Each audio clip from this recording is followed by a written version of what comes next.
Valpé était au Forum international de l'économie sociale et solidaire du 29 au 31 octobre 2025 à Bordeaux. Et grâce à la Fédération des radios associatives de Nouvelle-Aquitaine, nous vous proposons là une rediffusion d'interviews ou captation de conférences qui a été réalisée sur place. Gilles Van der Putten, vous êtes défini comme reporter de solutions, un métier d'avenir, ça a été dit dans la salle, et reporter espoir, hein, c'est ça Reporter d'espoir. Reporter d'espoir, pardon. Est-ce que vous pouvez décrire la société ?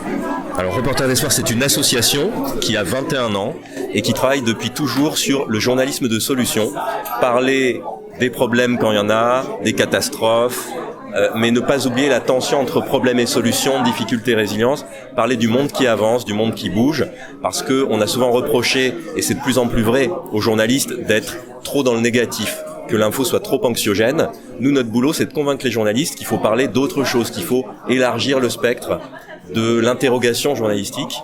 Vous voyez, se poser la question, tiens, je décris tel problème, est-ce qu'il existe des personnes, des hommes, des femmes, des entreprises, des associations, des organisations qui font des choses pour tâcher de résoudre.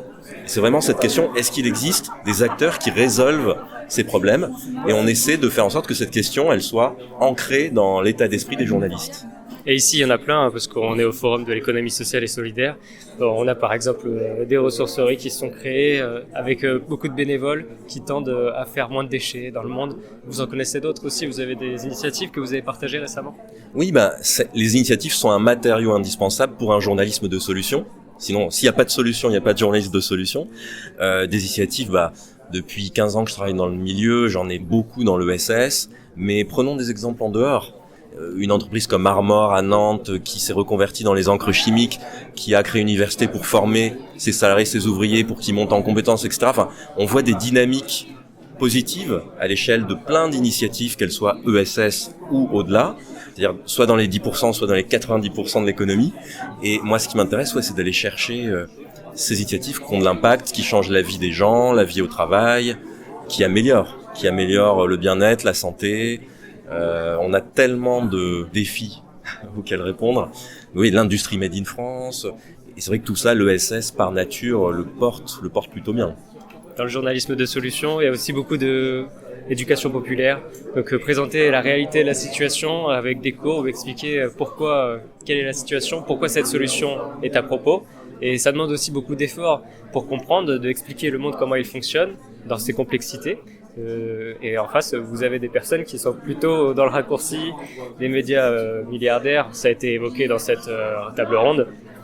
Comment vous vous situez là-dedans ? Vous trouvez pas que c'est compliqué quand même ? Si c'est compliqué, il faut faire de la pédagogie comme vous le dites, c'est le rôle des journalistes.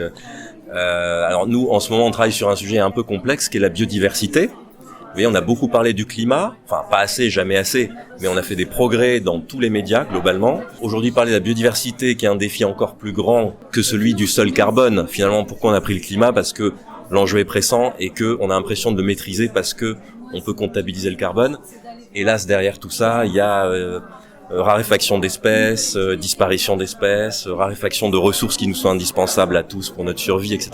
Donc il y a des enjeux beaucoup plus conséquents et on essaie de vulgariser la science en fait. Et je pense qu'il y a un gros travail dans notre profession journalistique, c'est d'avoir un bagage scientifique beaucoup plus étoffé pour pouvoir attaquer les enjeux écologiques, qui sont prégnants, pressants, et donc on a besoin des journalistes pour expliquer. Donc on a besoin de journalistes mieux formés à la science pour une société mieux informée. Comment vous avez fait, vous, personnellement, pour se former à la science et donc, du coup, ça va peut-être mettre la puce à l'oreille à d'autres, des camarades ? Alors, moi, j'ai la chance de monter un programme pour former les journalistes à la science appliquée à l'environnement. Donc, je me forme au quotidien au contact de ces gens-là, des plus grands spécialistes de la biodiversité, qui sont parfois aussi de grands vulgarisateurs. Philippe Grandcola, par exemple, au CNRS. Mais c'est un apprentissage qui a démarré récemment et à une époque j'essaie de me cultiver sur l'économie sociale et solidaire et l'innovation sociale. Aujourd'hui, c'est la science appliquée à la biodiversité. C'est la richesse du journalisme en fait, que de pouvoir s'intéresser à plusieurs sujets. Alors nous, on a le beau rôle parce qu'on va passer 3 ans, vous voyez, sur ce sujet pour tâcher de le vulgariser dans la profession. Donc 3 ans, c'est relativement long quand on voit nos confrères, nos consoeurs qui ont une demi-journée pour produire une interview ou un papier ou se familiariser avec un nouveau sujet. Donc, Et encore pire quand il s'agit de médias qui sont orientés et qui ont une opinion et qui est contre la réalité des faits scientifiques dont on parle. oui. Alors des médias d'opinion, il y en a toujours eu, et j'ai envie de dire, heureusement pour le pluralisme, on est très heureux d'avoir et Libération et Le Figaro quelque part. Après, il faut être vigilant, effectivement, à ce que l'éditorialisation, l'opinion ne prennent pas le pas sur le travail sérieux des journalistes. C'est toute la différence entre quelqu'un qui va sur le terrain et qui essaie d'approfondir honnêtement un sujet, et quelqu'un qui arrive sur un plateau avec une opinion peu étayée, n'ayant jamais mis les pieds sur le terrain. Et je pense qu'aujourd'hui, on souffre de ça dans beaucoup de médias télévisuels, mais aussi en ligne. C'est Voilà, peut-être dû l'expertise. aussi à un manque de débat dans la société. Et il y a de moins en moins d'émissions de débat. Il y en avait une, par exemple, sur France 2, il y a quelques années, qui avait été supprimée. Il y en a une sur France 5 aussi. Oui, il y avait l'excellent Frédéric Tadei avec Ce soir ou jamais, et maintenant il y a l'excellente émission C'est ce soir sur France 5, qui sont pour moi des espaces de débat contradictoires, c'est ça qui est important. Alors qu'on a l'impression, oui, il n'y a jamais eu autant d'exposés d'opinions, de débats apparents, c'est-à-dire de mouvements, de gens qui s'excitent, qui s'énervent, etc. Mais on a l'impression que c'est souvent orienté pour la course à l'audience.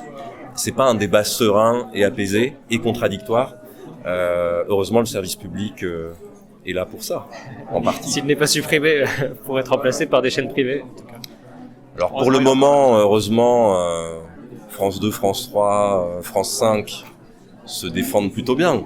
France 5, la chaîne de l'écologie notamment, du débat contradictoire, pourvu que ça dure. Merci Gilles Van der Putten. Merci à vous.